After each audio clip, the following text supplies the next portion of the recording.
Yeah, man. So when everything happened, obviously my heart was heavy, like really heavy, bro. So even people that was hitting me up, like I wasn't really responding. A lot of people that know I just had dropped the project, I wasn't saying much about it, just because that really had my heart, and I wasn't upset like, damn, my project out, this happened. It was more so like I had to give my attention to that. So I work with an organization called Mission St. Louis, and we were with these. I work with a group of guys who, you know, have been to the penitentiary, struggling to get jobs, and we had class like the day after all this stuff blew up. So we have a curriculum created, but we just deviated from that to talk about this subject. And I could tell as dudes were coming in, like their hearts are heavy. You could see the frustration on their faces. You know what I mean? So not only did they have my attention from me being an African American male and seeing what's happened, and then seeing news feeds and seeing everything happening in social media, while at the same time I'm around dudes who want to respond in a certain way. You know what I'm saying? And having to interact. So we had a dope conversation, man. I just gave them dudes an opportunity to kind of just talk and share. The dope thing is it's not just black dudes in this class. So we have volunteers that are even, white. So, you got the whole gambit, culturally as well as, socially and economically, So the conversation was really dope. And I can tell that it provided some comfort for dudes, one, to be able to vent how they were feeling, and then two, to be able to not necessarily provide answers, but to have them thinking through solutions. You know what I'm saying? And that's one of my big things. We could talk about everything that's going on, and we could talk about our perspectives and our opinions, but if you're not doing nothing, then I don't want to hear your opinion. That's how I feel. You know what I'm saying? So even when I'm on social media, just seeing everything that people got to say, I'm like, I understand you feel away, but what are you doing to help? So just a really heavy situation, man. And obviously with everything that's already been going on in St. Louis, Ferguson, stuff like that, the tensions are already high, and heavy. So just felt that burden. My wife was feeling that burden, and you know what I mean? And that really just had me. I was zapped, emotionally zapped.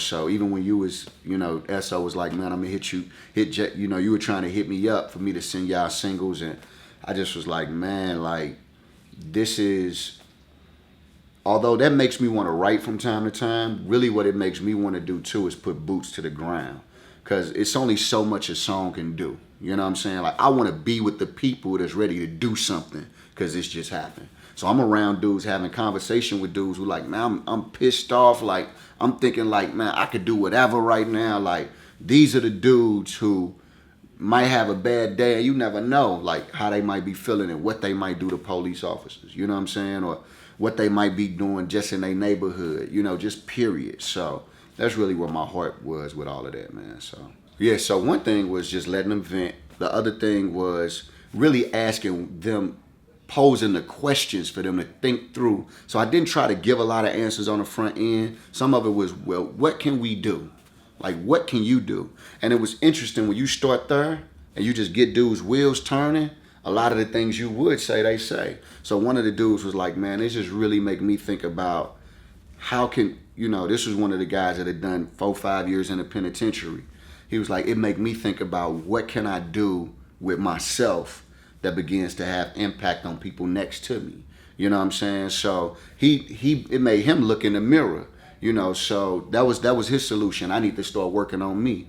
Another guy was like, man, what we need to do is we need to be in a situation where we're in positions of power. You know what I'm saying? And that's gonna take some change. That's gonna take some mauling through, some pressing through situations, So just some of the things that they were able to, kind of massage through. Some of the things that I brought to the table was like, man, what we need to do is we need to cross cultural bounds. You know what I mean? So we need to understand that culturally we're different.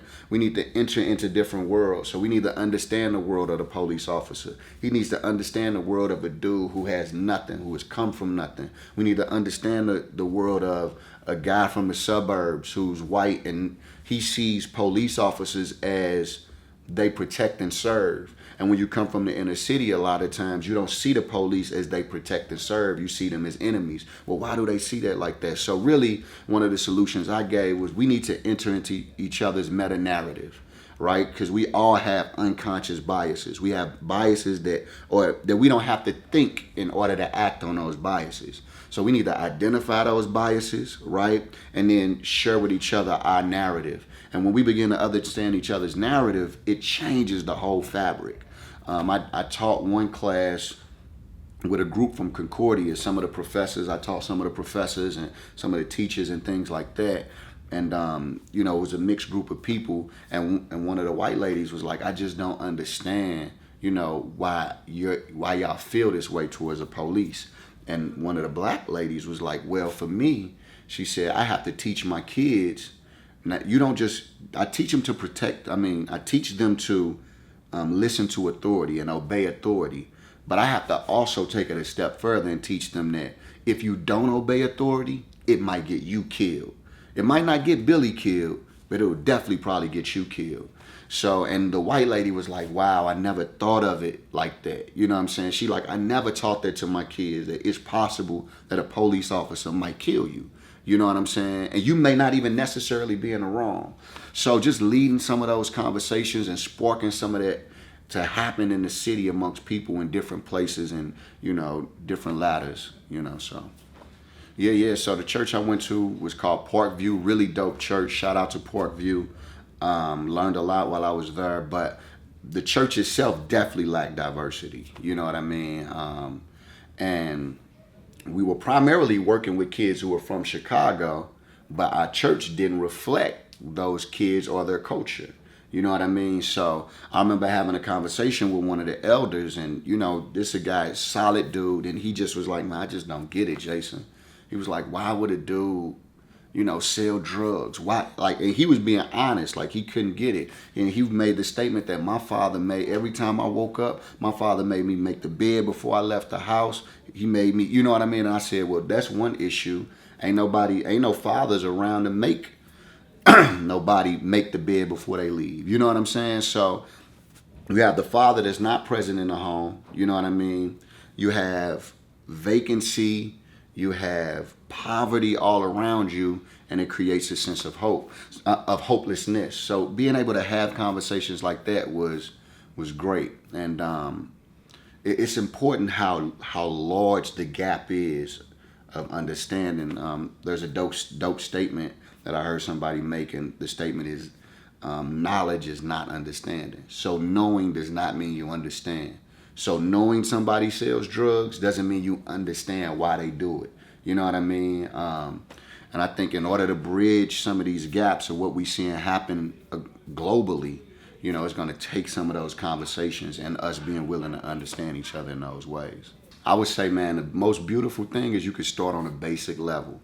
The basic level is reaching out to people that don't look like you, talk like you, act like you, and don't come from your background. So reaching out to other races and inviting them into your world and having these difficult dialogues is going to take hard conversations. So on the basic level, that's something you could do. You don't need no money. You don't need an organization. You don't need none of that. All you need to do is be willing to step outside of your comfort zone.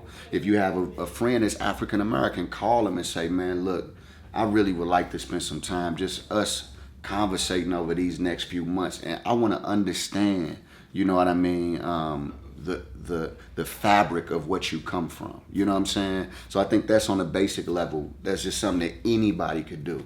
So if you want to start when I say if you're not doing anything, boots to the ground, I'm not meaning you have to be marching or you have to be running around with picket signs. I'm saying, are you actively involved in things that can help change the cultural climate? You know what I mean? So that's just one of the basic things. And I'll leave that there because that's something anybody could do.